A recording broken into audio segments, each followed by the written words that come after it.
Bien, pues vamos a comenzar la escuela bíblica. Bienvenidos a todos.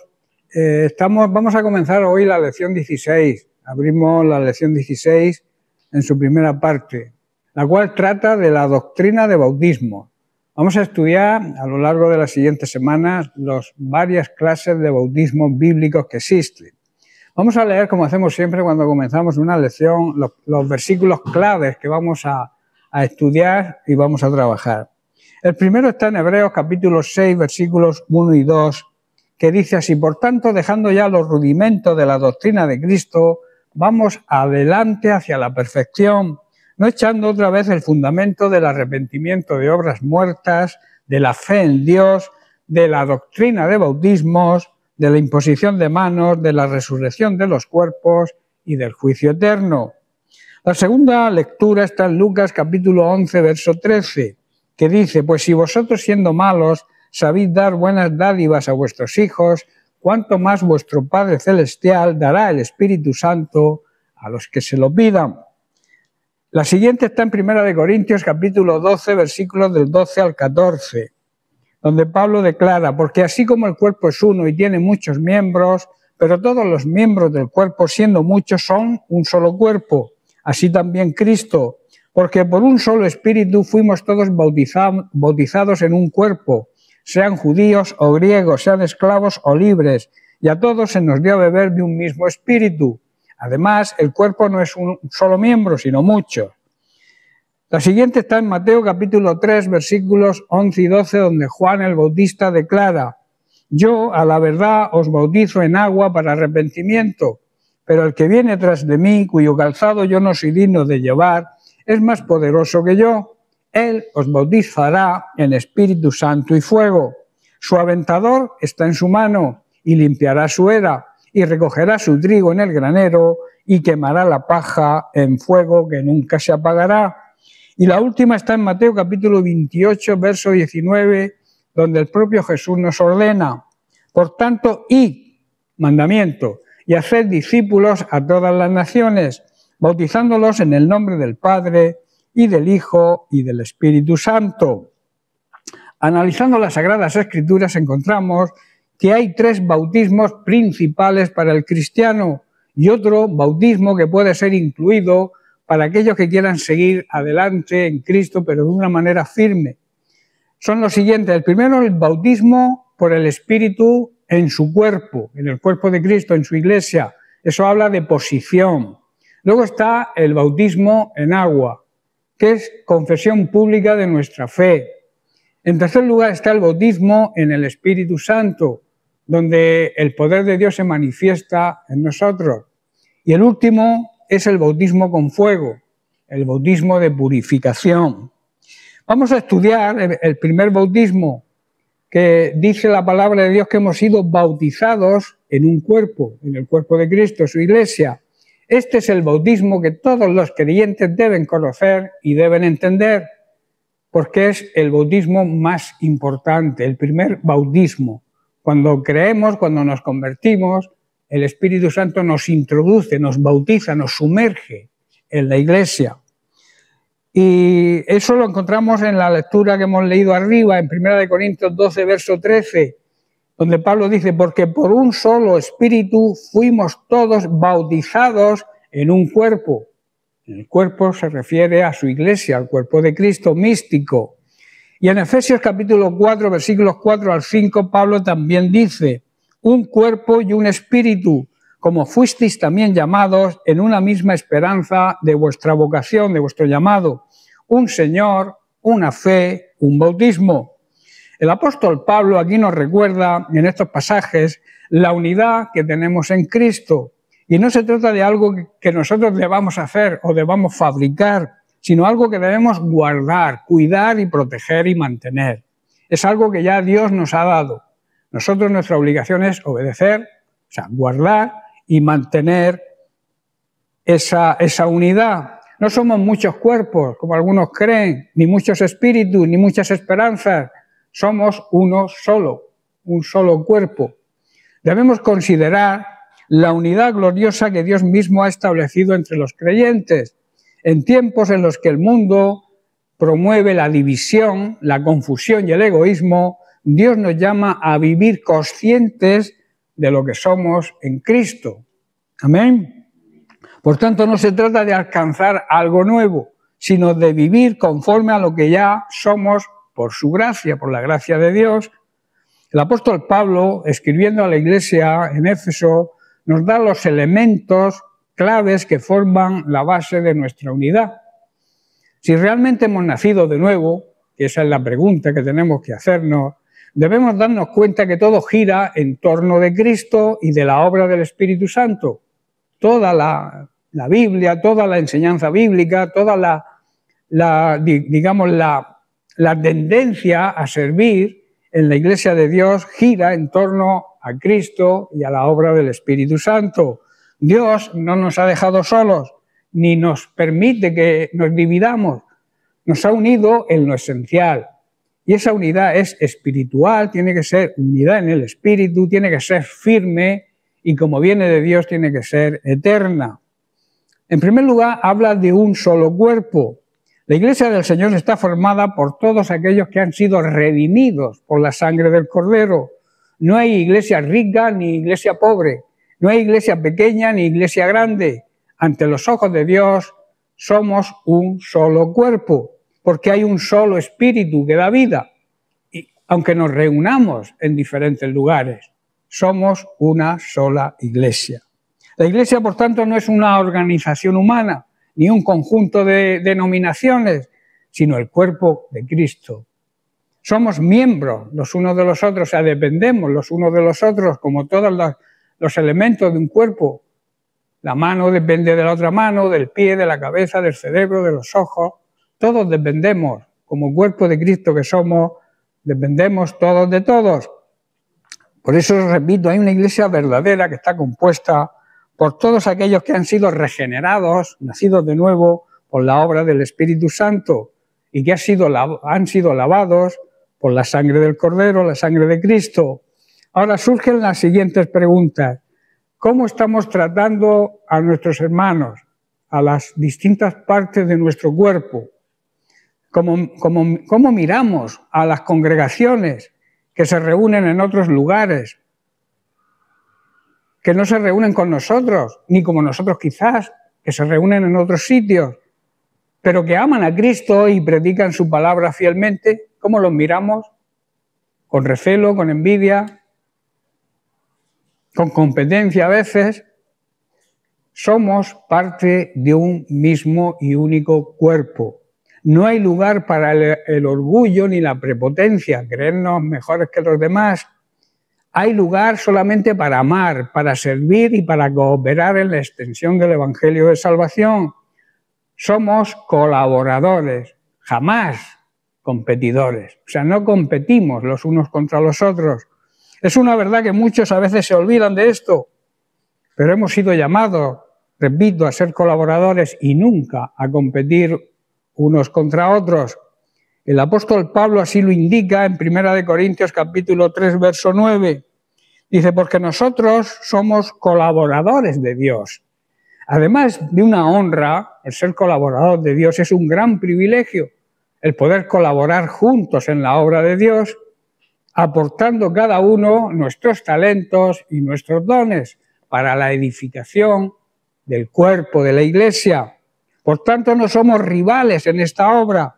No estamos compitiendo por quién predica mejor, o quién mejor lo hace, o más bonito, o quién tiene más seguidores en TikTok, o quién lo hace mejor. Somos obreros juntos en la viña del Señor. Cada uno tiene su parte y tiene su compromiso. El Señor nos compromete. El seguir a Cristo no es, digamos, algo teórico. Tiene que ser una realidad. Tiene que haber un compromiso real. Uno siembra, otro riega, pero ¿quién da el crecimiento? El crecimiento lo da el Señor, lo da Dios. En 1 Corintios así lo explica Pablo, capítulo 3, versos 6 y 7, donde dice, yo planté, Apolos, uno de sus colaboradores, regó, pero el crecimiento lo ha dado Dios. Así que ni el que planta es alguien, ni el que riega, sino Dios, que es el que da el crecimiento. Lo explica muy clarito, ¿verdad? Uno es el que planta la semilla, uno quizá pueda ser el que predique la palabra de Dios. La palabra de Dios se siembra en los corazones de la gente y otro los riega. Esa obra que ese hermano ha hecho, lo riega en oración, pero es Dios quien le hace crecer y es el Espíritu Santo el que convence de pecado a las personas a las cuales le sembramos la sagrada semilla de la palabra de Dios. Por tanto, no importa quién planta o quién riega, lo importante es que Dios va a hacer crecer y germinar la semilla. Amén. La competencia carnal nos divide, pero la colaboración en el Espíritu edifica. El que compite busca su propia gloria, pero el que colabora busca la gloria de Cristo, ¿verdad? Así que deja de mirar al otro como amenaza y míralo como ayuda. A veces pensamos, este me puede quitar el puesto, este lo está haciendo mejor que yo, pues como tengo autoridad sobre él, lo dejo arrinconado, no hago que desempeñe su ministerio porque tengo temor de que me quite el puesto. Eso ocurre hoy en día en las iglesias, lamentablemente. Pero Dios nos enseña a que no somos rivales, somos ayuda mutua. Tenemos que ayudarnos, tenemos que ver a ese hermano que lo hace bien como una ayuda a nuestro ministerio. Por tanto, no diga jamás yo soy mejor. Di más bien cómo puedo servir mejor a mis hermanos en Cristo para que Dios sea glorificado. El reino de los cielos no se gana por méritos individuales, sino por una iglesia unida, que entiende que somos un solo cuerpo con muchos miembros y todos somos necesarios. A veces nos creemos que no somos necesarios porque nos creemos insignificantes, tenemos baja estima, pero para Dios somos todos importantes, tanto el que predica como el que barre la iglesia. Para Dios tenemos el mismo mérito, quizá distinta responsabilidad, pero para Dios valemos lo mismo. Él entiende que todos nos necesitamos. El siguiente elemento que forma base de nuestra unidad es una sola esperanza. La gloriosa esperanza habla el apóstol de nuestra vocación, o sea, de nuestro llamado. ¿Cuál es esa vocación? ¿Cuál es ese llamado? Es la de ser santos, ser semejantes a Cristo y un día estar con Él por la eternidad. Esa debe ser nuestra esperanza. Vivir en santidad, imitar a Jesús, y tenemos esa esperanza, si lo hacemos así, de estar un día en su presencia por toda la eternidad. En 2 de Timoteo, capítulo 1, verso 9, Pablo le habla a su discípulo Timoteo y le dice, ¿quién, o sea, Jesús, nos salvó y llamó con un llamamiento santo? Esto significa que hemos sido llamados a vivir en santidad. Dice, no conforme a nuestras obras, sino según el propósito suyo, el propósito de Dios y la gracia que nos fue dada en Cristo Jesús, el regalo que nos hizo en Cristo Jesús antes de los tiempos de los siglos. Nuestra vocación, nuestro llamado no es terrenal, sino celestial. Hemos sido llamados a ser hijos de Dios, coherederos con Cristo y peregrinos en esta tierra. Por tanto, hemos sido llamados a vivir en santidad. Para nuestro beneficio propio y para reflejar a Cristo en nuestra vida y que los demás, los incrédulos, puedan recibir también la salvación, mirándose cómo nosotros actuamos, cómo nosotros testificamos de Cristo con nuestra vida. Nuestra esperanza no es incierta, estamos seguros, es segura, porque está anclada, está basada en las promesas de Dios y en la resurrección gloriosa de Cristo. Nuestra esperanza tiene una base sólida, ¿verdad? Que es las promesas de Dios que jamás miente y también la esperanza de que resucitaremos porque Jesucristo recibió la resurrección de una forma gloriosa y está sentado ahora en el lugar de más privilegio que existe, que es a la diestra de Dios el Padre. Por tanto, debemos vivir como la gente que tiene esperanza. Y así no debemos poner nuestra mirada en lo terrenal, en lo que se desgasta y lo que se acaba, sino en lo eterno que perdurará siempre. Esta esperanza también nos une, la esperanza de que todos esperamos la misma gloria futura. No competimos por un lugar más alto que otro, Todos anhelamos ver al Señor cara a cara, ¿verdad? La gran esperanza es que veremos al Señor cara a cara. Eso debe alegrarnos, debe deleitarnos pensar en que un día veremos al Señor cara a cara, lo tendremos frente a frente. Por eso Pablo en 1 Corintios capítulo 13, verso 12 nos dice: ahora vemos todo de manera imperfecta, ahora no lo vemos todo muy claro, como reflejos desconcertantes. Dice, pero luego veremos todo con perfecta claridad. Veremos al Señor cara a cara, está diciendo. Todo lo que ahora conozco es parcial, lo conocemos es parcial e incompleto, pero luego conoceremos todo por completo, tal como Dios nos conoce a nosotros completamente. Veremos un día, esa es nuestra esperanza también, que veremos al Señor cara a cara, le veremos como tal es. Ahora tenemos nubarrones, la Biblia dice que es como un espejo que refleja, y el espejo casi siempre no refleja la realidad de lo que somos en realidad, ¿verdad? Esto es una gran promesa de la palabra de Dios. El apóstol Pablo nos dice que ahora vemos como a través de un espejo, oscuramente, igual el espejo está sucio, ¿no? Y no se ve claro. Y por eso vemos oscuramente, de una manera imperfecta. Pero después, cuando regrese Jesucristo, cuando estemos en su presencia, le veremos cara a cara. Y eso debe llenarnos de esperanza y de orgullo, porque es un gran privilegio que tenemos. ¿Qué significa realmente esto? Significa que llegará un día, cuando estemos con Cristo en su gloria y en su presencia, en que ya no habrá velos que hagan nublar nuestra vista, no habrá dudas, no habrá sufrimiento, le veremos tal y como Él es, glorioso, santo y lleno de amor hacia nosotros. Aquí, en la tierra, conocemos a Dios por fe, ¿verdad? Tenemos un conocimiento de Dios basado en nuestra fe. Lo sentimos, le amamos y sabemos que Él está con nosotros, pero aún no lo vemos con nuestros ojos físicamente, ¿verdad? Es como mirar en un espejo antiguo, borroso, pero cuando estemos en su presencia tendremos el privilegio de una visión clara, perfecta y completa de quién es Dios. Amén. Y es una gran y hermosa esperanza. Veremos al Señor Jesús cara a cara, no como un juez que te va a condenar, sino como un Salvador que nos ama, y estaremos con Él para siempre. En esta esperanza debemos vivir. Para eso debemos vivir en santidad, con los ojos puestos en esa meta gloriosa y en esa hermosa esperanza, porque lo mejor no está aquí, en esta tierra, sino en la presencia de Dios. Cuando le veamos, repito, cara a cara. El siguiente elemento que forma la base de nuestra unidad es un solo espíritu. El Espíritu Santo es el mismo que obra en cada creyente. No tenemos diferentes espíritus cada uno. Es el Espíritu Santo que obra individualmente en cada uno de nosotros. No hay un espíritu, digamos, para los más fuertes, ni otro espíritu para los más débiles.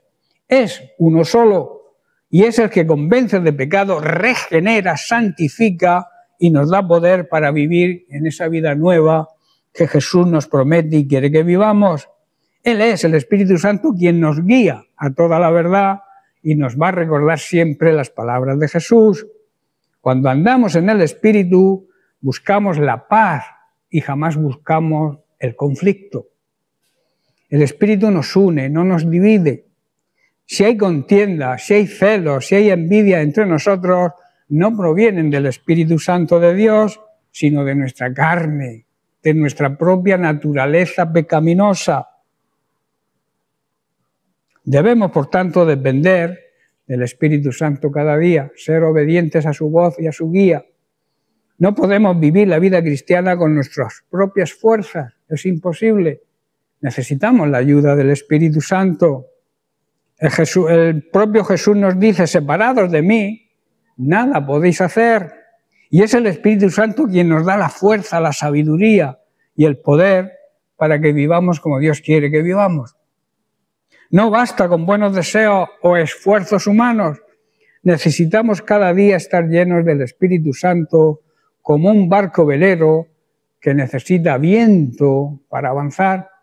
Sabéis que los veleros van con la vela, y la vela, si no hay viento, no funciona el barco, no anda. Pues el Espíritu Santo, que precisamente viene de la palabra neuma, viento, es como ese viento que nos empuja a nosotros como veleros.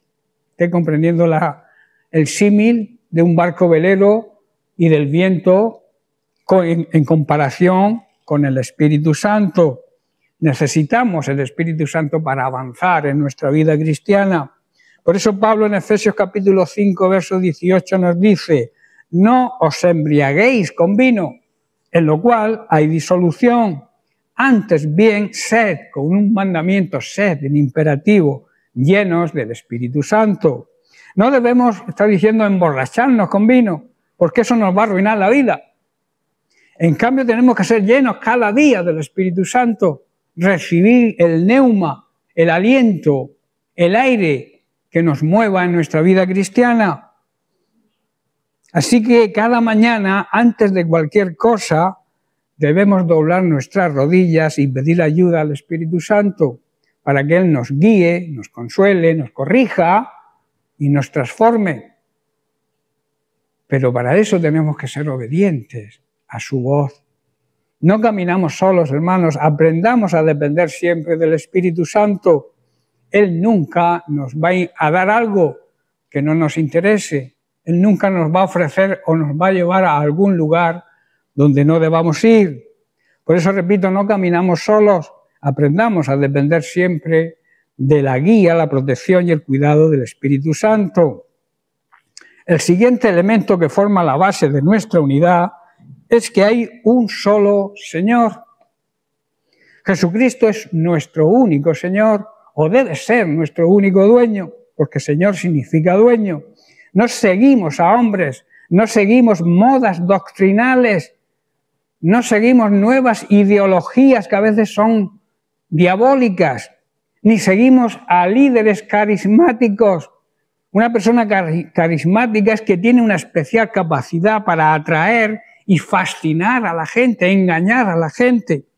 Solo seguimos a Cristo, el que murió y resucitó, y Él es la cabeza, nuestra cabeza, la cabeza de la Iglesia.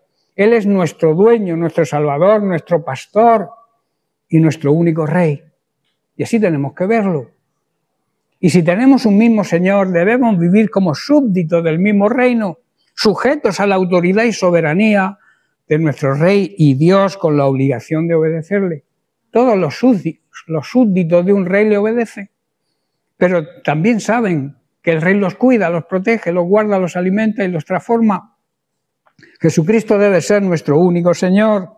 La palabra de Dios nos enseña que Jesucristo es el único Señor, porque dice en Hechos capítulo 4, verso 12, no hay otro nombre dado a los hombres en el que podamos ser salvos. Él no es uno entre muchos, es el único, Él es incomparable y Él es soberano. Por tanto, es único en su especie. Él, el Señor, nos creó. Por eso le pertenecemos, pero también nos redimió. Doble motivo de que le pertenecemos. Pagó con su sangre por nosotros en la cruz. Y por eso somos suyos. Y Pablo pudo decir en 2 de Corintios capítulo 5, verso 15, ya no vivimos para nosotros mismos, sino para aquel que murió y resucitó por nosotros.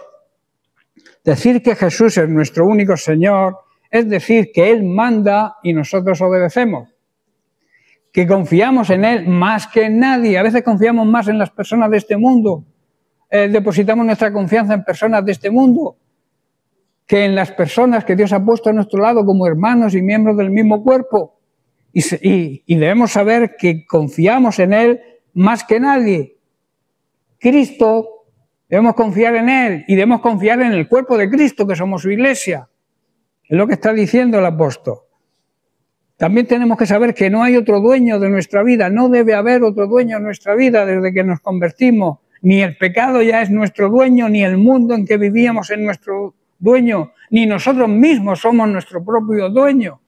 Le pertenecemos a Cristo por doble motivo, porque nos creó y porque nos redimió. Dios nos creó y Jesucristo, que es Dios, nos redimió, nos compró con su sangre. Así vivía la iglesia primitiva, hermanos, y así debemos vivir hoy nosotros, confesando con nuestros labios y con nuestra vida que Jesús es el Señor. Así lo afirma Pablo en Romanos 10, verso 9, donde nos dice, si confiesas, si reconoces con tu boca que Jesús es el Señor y crees en tu corazón que Dios lo levantó de los muertos, serás salvo. Una gran promesa, pero lleva algo que tenemos que hacer nosotros, que es reconocer con nuestra boca que nuestro dueño es el Señor. Y creer de verdad en nuestro corazón que vive, ha resucitado y está sentado intercediendo por nosotros a la diestra de Dios el Padre. Obedecer, amarle y honrarle es nuestra obligación. No podemos decir que le amamos y despreciamos al resto del cuerpo de Cristo, ¿verdad? Hay personas que dicen que aman a Dios pero no se llevan bien con nadie, que tienen enemigos incluso dentro del propio pueblo de Dios, dentro de la iglesia. Por eso digo, repito, no podemos decir que amamos a Dios y despreciamos a los hermanos que son el cuerpo de Cristo. Si Él es uno, nosotros también debemos ser uno. Otro elemento que forma la base de nuestra unidad, una sola fe. No tenemos varias fe, ¿verdad? Creemos lo mismo todos. La fe que nos une, esa fe que nos salva. No es una fe en ritos ni en obras muertas, sino fe en el Hijo de Dios. La fe aquí no se refiere, digamos, al acto de creer en sí, sino al contenido total y esencial de lo que creemos. Creer la esencia total del Evangelio, la sana doctrina, la que predicó Jesucristo a sus discípulos y ellos lo transmitieron a través de las generaciones, ese mensaje del Evangelio, y luego la medida de fe que un día fue dada a nosotros los santos. Todos hemos sido salvados por medio de la misma fe, ¿verdad? Y esa fe es que Cristo murió por nuestros pecados, que fue sepultado, pero que también resucitó al tercer día, según nos dicen las Sagradas Escrituras, la Biblia. Esta fe no cambia, no evoluciona con las modas ni con las culturas modernas. Es la misma fe que sostuvo a los apóstoles, la misma fe que tuvieron los mártires que morían en el circo romano, la misma fe de los reformadores, la misma fe de los creyentes humildes de todas las épocas. Y esa es la misma fe que hoy nos sostiene a nosotros. La fe no cambia, la fe es eterna, no evoluciona, repito, con modas, con nuevas revelaciones, con nuevas modas, con nuevas culturas. Es la misma de siempre. No busquemos novedades ni modas, sino agarremos la fe que una vez nos fue dada. La palabra de Dios lo dice así en Hebreos 11:6. Dice, sin fe es imposible agradar a Dios. No agradamos a Dios por nuestras obras, aunque sean buenas, ni por lo que sabemos, ni por lo que sentimos. Agradamos a Dios por nuestra fe. Si no tenemos fe, no podemos agradar a Dios. No es que podríamos, no, es que es imposible agradar a Dios sin fe. Y esa fe no nos viene de nosotros, sino que es un regalo de Dios. Lo dice Efesios capítulo 2, verso 8. Él nos la dio para desarrollarla y hacerla crecer. Esa es nuestra obligación. Y que confiemos en Él, la amemos y caminemos cada día de su mano. Agradar a Dios no es algo complicado. A veces creemos que es complicado, pero no es nada complicado. Agradar a Dios es creer a Él de verdad. Es confiar en su palabra, aun cuando no entendamos todo. Es decir, como Abraham, Señor, no sé a dónde voy, a dónde me llevas, pero yo te creo y te obedezco. Esa es la fe. Por eso a Abraham se le llama el padre de la fe, porque confió en Dios plenamente. Y esa fe es una fe sencilla, aunque sea pequeña como un grano de mostaza, agrada profundamente el corazón del Padre. Así que no miremos nuestra debilidad, no miremos nuestros fallos, miremos a Cristo y con la fe que Dios ya nos dio, vivamos cada día buscando agradarle. Él se goza en aquellos que creen y confían en Él plenamente. Su gozo precisamente es ese, que creamos en Él. El último elemento que forma la base de nuestra unidad, y un solo bautismo. Sumergidos en el cuerpo de Cristo, significa este bautismo, la Iglesia.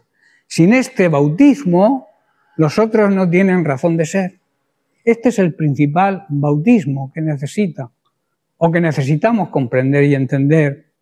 Esto significa dar testimonio de una realidad de nuestro cambio interior.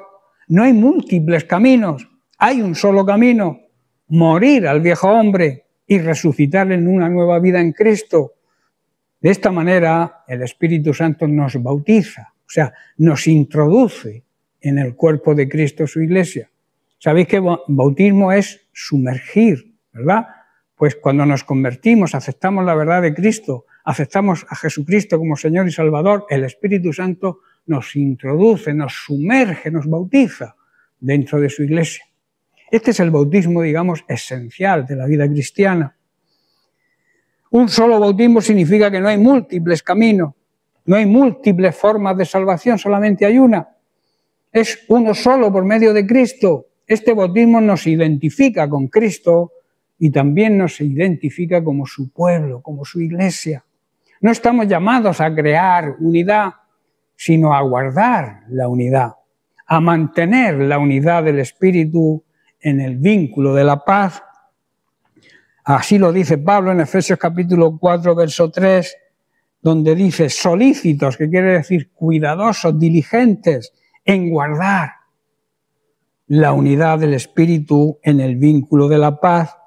Este versículo es un llamado directo y práctico para todos los que nos llamamos creyentes.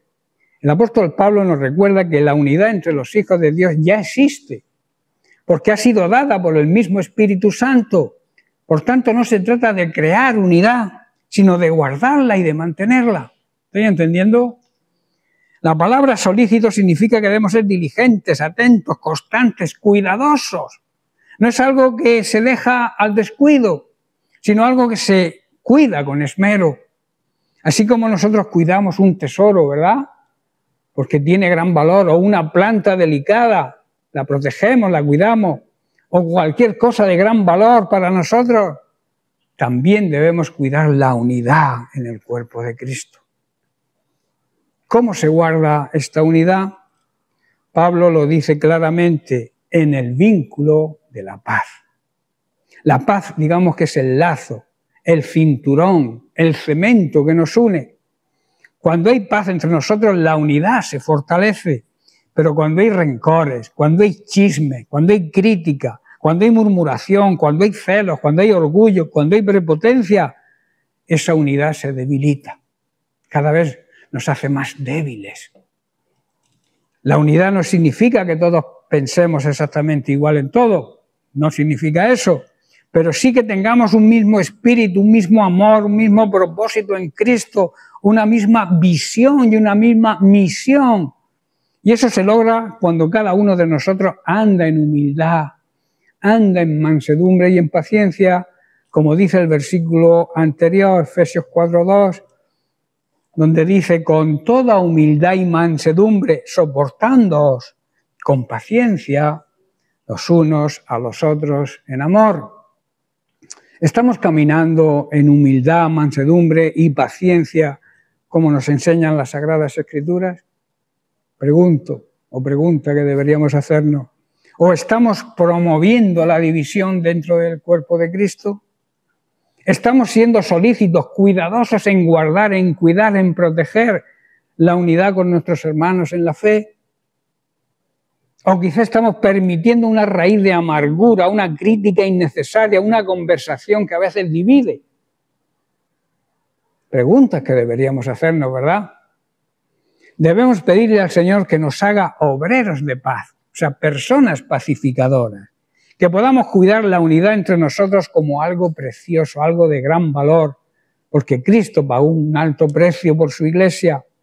No la destruyamos con palabras o actitudes, sino que movidos por el Espíritu Santo vivamos en armonía, vivamos en amor, que busquemos el perdón, que perdonemos, que aceptemos a las personas que nos piden perdón. Eso significa buscar la paz, que nos une. La paz une, la discordia separa. Donde habita el Espíritu Santo de Dios hay paz, y donde hay paz se ve la unidad que honra a nuestro Señor y Salvador Jesucristo. Si todo esto, si todos somos uno, ¿por qué vivir divididos? El llamado de Dios es a vivir como lo que ya somos, una unidad en Cristo, vivir unidos en Cristo, que también significa unidos a nuestros hermanos en la fe. Somos pacificadores, somos hijos de un Dios de paz.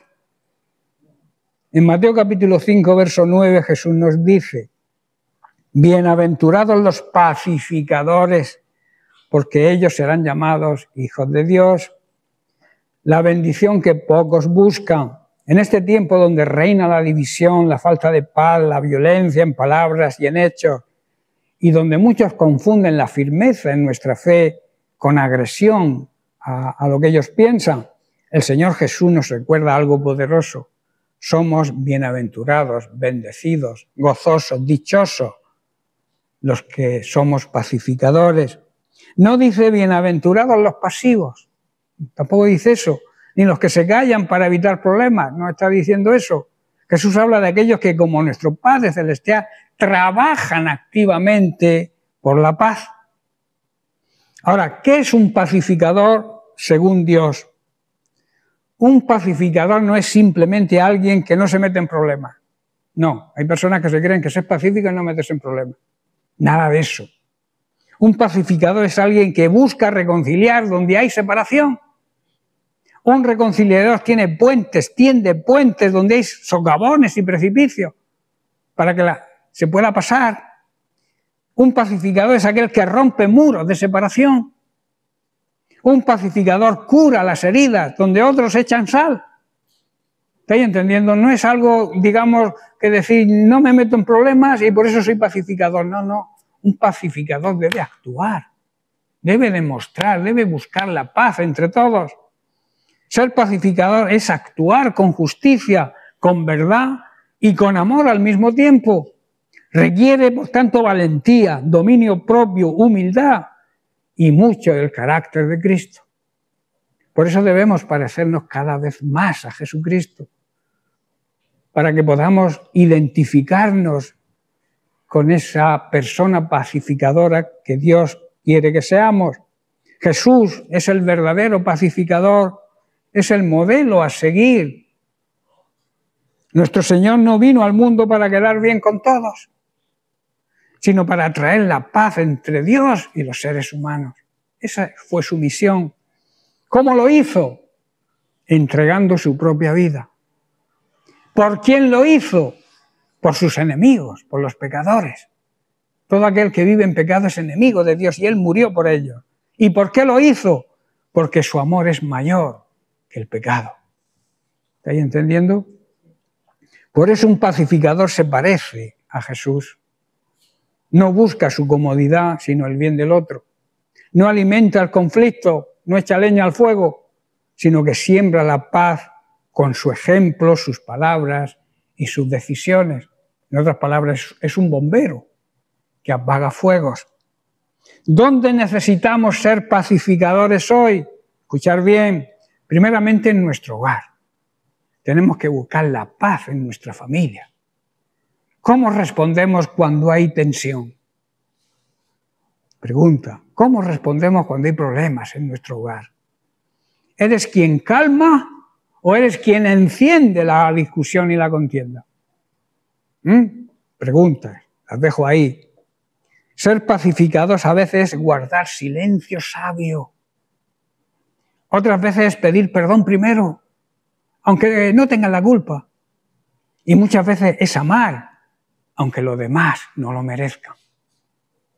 ¿Estáis entendiendo? En nuestro hogar tenemos que actuar así. En la iglesia, en nuestra congregación, ¿sembramos unidad o sembramos murmuración y crítica? ¿Qué estamos sembrando en la iglesia? ¿Hablas para construir o criticas para destruir? La crítica destruye. El pacificador es un instrumento de comunión y convivencia, no un sembrador de contiendas. Ahora, en el mundo que nos rodea, en redes sociales, en tu trabajo, en la escuela, en la universidad, en la calle, ¿reaccionas como todos o vivimos como verdaderos hijos de Dios? Un pacificador no es neutral ante la injusticia, pero su lucha no es con odio, sino con verdad, con amor y con misericordia. Así es como debe actuar un pacificador en todas estas áreas. Luego tenemos la promesa. Dice que serán llamados hijos de Dios, seremos llamados hijos de Dios. Esta promesa, digamos, no es una medalla, no es un adorno, no es una etiqueta. Es nuestra identidad sellada desde el cielo. Y el mundo, las personas que nos rodean, tendrán que reconocer que somos verdaderos hijos de Dios cuando actuemos de esa forma. Cuando hacemos la paz, reflejamos al Dios de paz, que es uno de sus nombres, ¿verdad? Príncipe de paz. Cuando no alimentamos el rencor, sino el perdón, el mundo nos va a reconocer como verdaderos hijos de Dios. Debemos, por tanto, pedirle al Señor que nos ayude a ser pacificadores, que en nuestras palabras haya verdad y haya gracia, que no seamos bruscos a la forma de hablar, que no gritemos, que desaparezca toda gritería de nuestra vida, que nuestra presencia traiga sanidad y no haga heridas, que donde haya conflictos seamos instrumentos de reconciliación, que no nos mueva el orgullo, el rencor, sino el Espíritu Santo, y que cuando acabe el día podamos ser llamados y reconocidos como hijos de Dios, no por lo que digamos, sino cómo vivimos. Debemos tener un corazón como el corazón de Cristo. Si somos cristianos verdaderos, si somos parte de su cuerpo, porque la cabeza piensa igual que el corazón. Que veamos al hermano con compasión, que edifiquemos y no destruyamos, que amemos la verdad y la defendamos con amor, porque si somos un cuerpo, si somos un espíritu y tenemos una misma esperanza, entonces debemos vivir como uno solo que somos, ¿verdad? Para la gloria de Dios. Dios es glorificado cuando demostramos la unidad verdadera. Y la unidad verdadera es en el espíritu. No es unirnos, juntarnos y estar todos juntos o revueltos. No, es vivir unidos en el mismo espíritu, que significa pensar lo mismo, sentir lo mismo. Pero no pensar lo mismo por nuestra cuenta, sino lo que piensa Cristo, lo que piensa Dios, tener el mismo sentir, la misma visión, la misma misión que Cristo tuvo, porque somos su cuerpo. Nosotros continuamos la obra de Cristo aquí en la tierra. Por eso tenemos que actuar de la misma manera que Él actúa. Dejemos, por tanto, y ya termino, dejemos, por tanto, que el Espíritu Santo nos ayude a andar con humildad. Sabéis que la humildad es la base de la vida cristiana. La humildad es reconocer que no somos perfectos, reconocer nuestras propias debilidades, nuestros propios defectos y, sobre todo, reconocer que Dios, que sin Dios no somos nada. Reconocer nuestra dependencia total y absoluta de Dios. Eso es humildad. Lo contrario es prepotencia, es soberbia, es creernos lo que se creía Lucifer, el ángel que se rebeló contra Dios, por orgullo y prepotencia. Y por eso fue arrojado. Era el líder de la alabanza en el cielo. Era un ser precioso, pero se rebeló por orgullo, por prepotencia, por soberbia. Se rebeló contra Dios, quiso ser como Dios, o incluso más que Dios, y por eso fue arrojado del cielo. Que no nos ocurra a nosotros lo mismo. Por eso repito, la humildad, la mansedumbre, que es saber controlar nuestra fuerza. Los mansos no es que no tengan fuerza, sino que es saber controlar nuestra fuerza. Nosotros tenemos el poder del Espíritu Santo, pero tenemos que contenerlo, saber cómo usarlo. Eso significa mansedumbre. Los discípulos una vez le dijeron a Jesús: ¿quieres que mandemos que caiga fuego del cielo y los destruya? ¿Recordáis el pasaje? Y el Señor se lo prohibió. ¿Por qué? porque quiere que actuemos con mansedumbre. Tenemos el poder, pero tenemos que saber cómo controlarlo. Y luego con paciencia.